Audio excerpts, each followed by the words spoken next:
Eh bien bonjour, je suis revenue sur ma chaîne de YouTube un peu tard, je pourrais dire. Mais comme j'ai une autre chaîne de YouTube, c'est ma chaîne de YouTube principale sur laquelle je parle avec ma communauté roumaine parce que je suis roumaine. Voilà. Je n'ai pas trouvé le temps de faire des vidéos aussi pour ma chaîne en français. À un moment donné, je viens de découvrir Alain. Alain, je te fais aussi un gros bisou. Alain qui fait des revues sur des parfums. Et je me suis un peu conversée avec lui et il m'a aussi encouragé de revenir sur la chaîne vidéo. Et aussi, j'aime beaucoup la façon dont il parle sur les parfums. Il est un peu, dans mon perspective, il est quelqu'un de plus romantique, il est tout le temps positif en ce qui concerne les parfums. J'aime bien sa façon très zen de présenter les parfums, mais moi, vous allez voir, peut-être vous avez vu aussi dans les autres vidéos, je suis quelqu'un un peu de plus acide de temps en temps. Bon, aujourd'hui, je vais vous parler d'un parfum qui a été lancé cette année. C'est un jardin sur la lagune de Hermès. C'est un parfum qui fait partie d'une famille de parfums un peu plus développée. Si vous vous rappelez, un jardin sur le Nil, un jardin sur le Méditerranée, un jardin sur la Mousson, le jardin de Monsieur Lee. Donc il y a plusieurs jardins. Si je peux faire une petite comparaison avec les autres marques de parfumerie françaises, je pourrais dire que comme c'est les Aqua de Guerlain, Aqua Allegoria, tous les Aqua Allegoria, ou comme les Escales de Dior, voilà, je vois un peu les jardins d'Hermès un peu dans le même registre olfactif et aussi créatif, si je peux dire. Ça veut dire des bouteilles simples. Ici, j'ai le jardin sur le Nil qui est au fait mon premier jardin d'Hermès et qui est aussi resté mon préféré. Ça, c'est effectivement ma première bouteille de jardin sur le Nil qui a plus de 10 années. Donc c'est déjà vintage, je peux dire. Donc c'est le parfum que j'aime effectivement le plus de toutes les autres colognes que j'ai dans ma collection. Bien sûr, j'adore les Aqua Allegoria car je suis une vraie guerlanophile. Mais ce jardin sur le Nil a beaucoup de connotations émotionnelles et sentimentales pour moi et c'est pour cela que je tiens beaucoup à ce parfum et tout spécialement à cette bouteille. J'ai acheté aussi d'autres bouteilles, mais j'ai fait des échanges. Peut-être si vous aimez les parfums, vous connaissez la façon dont nous, les personnes qui sommes bien passionnées par les parfums, nous faisons des échanges, des swaps, voilà. Et je les ai mis dans les swaps et j'ai dit bon, j'ai pas mal de parfums, donc ça vaut la peine. Mais revenons au jardin sur la lagune. Le jardin sur la lagune, c'est vraiment c'est un oriental, je pourrais dire, c'est un parfum unisexe. Donc il peut être porté aussi par les hommes que par les femmes. C'est une combinaison entre les notes boisées, les notes marines et les notes florales blanches. Il rappelle bien de ce qu'on dit d'un jardin secret, un jardin de Venise. Plutôt, ici, la graphique qui est sur la boîte, qui est vraiment très très belle, c'est ce que j'apprécie beaucoup chez Hermès, la façon dont il fabrique aussi, il prépare les boîtes pour les parfums. Elle a été faite par un certain artiste, bon je vais regarder parce que son nom est assez difficile, je ne sais pas si je n'ai pas maintenant sous mes yeux, mais voilà, je peux vous dire que Fragrantica inclut ce parfum dans les orientaux floraux, donc c'est un oriental floral ce parfum. Je trouve assez bizarre, je ne le trouve pas tout à fait oriental. Pas du tout, à mon avis.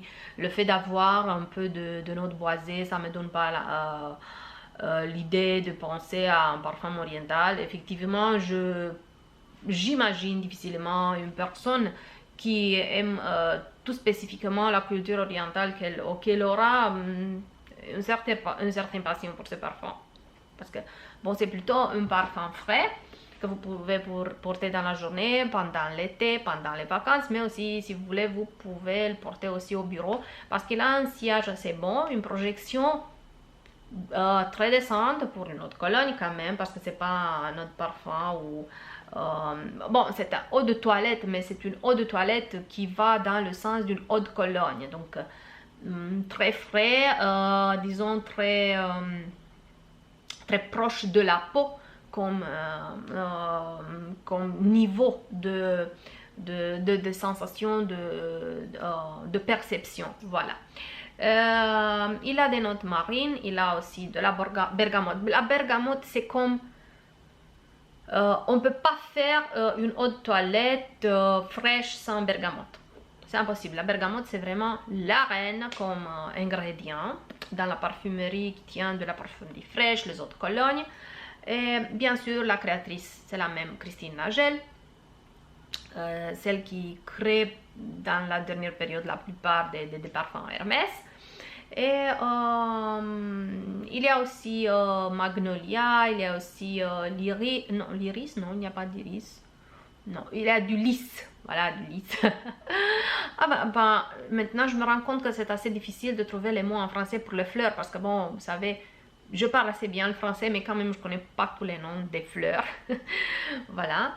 Et je vais vous montrer aussi la bouteille. C'est comme ça, à l'intérieur il y a un peu de rouge. Et la bouteille c'est comme ça. J'ai ici la bouteille de 50 ml. Je ne trouve pas où c'est marqué le nom du parfum. Voilà, ici. C'est comme ça.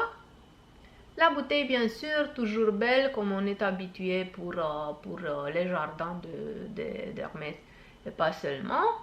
C'est un peu rougeâtre ici. Moi, je ne trouve pas qu'il y ait des notes marines. J'ai essayé, j'ai reniflé plusieurs fois, je ne me rends pas compte exactement c'est où cette note marine. Qu'est-ce qu'on comprend par note marine? Parce que d'habitude, le sel, moi je comprends le sel par quelque chose de plus dur comme sensation, mais aussi minéral, disons. Et moi je trouve pas. C'est un parfum frais, mais plutôt avec une chaleur. Peut-être c'est le bois. Il y a une légère note minérale, c'est comme un sel, disons, un sel qui a été laissé, de l'eau salée qui a été laissée sécher sur une végétation, voilà. C'est un peu comme ça que je peux sentir cette note salée. Au reste, il y a des fleurs blanches. Je vais regarder un peu Fragrantica, qu'est-ce qu'il nous donne comme d'informations, des notes marines, donc de Magnolia, Pittosporum, je sais pas ce que c'est. Mais en tout cas, moi j'ai lu encore un tout petit peu dans la description officielle du parfum. Et il y a aussi une plante succulente qui vit sur les côtes de l'Angleterre, qui donne aussi une note un peu, disons, marine et tout ça. Moi je vais encore un tout petit peu regarder avec vous. Donc c'est une... disons que c'est un jardin vénitien, ce qu'ils veulent transmettre par ce parfum. Moi, j'ai aucune idée. En ce qui concerne le jardin vénitien, donc je peux pas vous dire, ah oui, bah, oui je sais, je peux seulement m'imaginer un jardin vénitien. Donc, si on voit bien Venise comme ville entourée et accablée par les eaux, disons. Bon, peut-être, je ne sais pas. Pour l'instant, pour moi, d'une autre façon, c'est un parfum très linéaire. Excusez-moi de le dire, mais c'est pas comme celui-là ou même comme le jardin de Monsieur Lee. Le jardin de Monsieur Lee est vraiment très doux, très enveloppant. Il dépasse un peu la limite d'une eau de Cologne. Voilà, c'est ça, disons, un peu la différence. Et c'est presque tout. Si je peux le... Oh là, ce sont mes voisins. Aussi, il y a un autre son. Je pense qu'il y a un exercice de pompier quelque part dans la ville. On est à Bucarest ici, donc. Et peut-être que aussi dans les villes françaises, il arrive de temps en temps ce genre de choses. C'est un parfum qui fait plaisir de le porter, mais c'est pas un parfum moi je vais vous dire, je ne vais pas reconnaître ce parfum. Donc si quelqu'un va porter un jardin sur la lagune, je m'en fous, je ne me rends pas compte. Mais si quelqu'un porte un jardin sur le Nil, je me rends compte très vite. Parce que il a quelque chose de puissant, il a quelque chose d'herbal, mais pas de l'herbe, vous savez, cette odeur de l'herbe fraîche, mais une façon de réinterpréter très vivement cette arôme. C'est vraiment drôle ce bruit. Je ne sais pas si vous entendez, mais moi j'entends bien. Voilà, vous le trouvez bien sûr chez Sephora, chez Nocibé, vous le trouvez pratiquement partout, un tout petit peu partout, parce que c'est un parfum pour tout le monde, c'est pas un parfum de niche ou quelque chose de plus délicat.